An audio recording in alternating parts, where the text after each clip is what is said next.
October महिना संपला, आता काही दिवस हे शिल्लक राहिलेले असून हवामानामध्ये मोठे बदल हे दिसून येत आहेत। मोठ्या प्रमाणामध्ये पाऊस देखील पडत आहे आणि उन्हाचा तडाखा देखील हा मोठ्या प्रमाणामध्ये नागरिकांना भासत आहे। आणि त्यात आता दिवाळी सणाला सुरुवात झालेली असून मोठ्या प्रमाणामध्ये फटाके हे फोडले जात आहेत। मुंबई असेल किंवा मुंबईच्या उपनगर असेल, या ठिकाणी मोठ्या प्रमाणामध्ये फटाके देखील फोडले गेलेले आहे। आता आपण दादर येथील शिवाजी पार्क परिसरामध्ये आहे।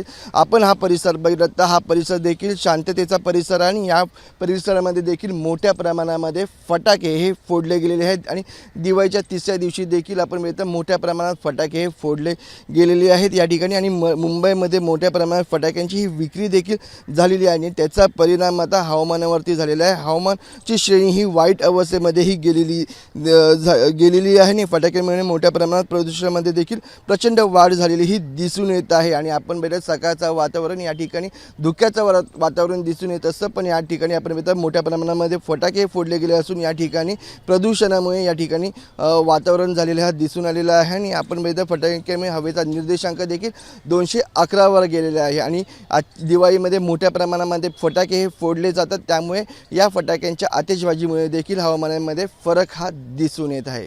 व्हिडिओ जर्नलिस्ट संतोष बोराडेसह मनोज जायकर, जय महाराष्ट्र न्यूज, मुंबई।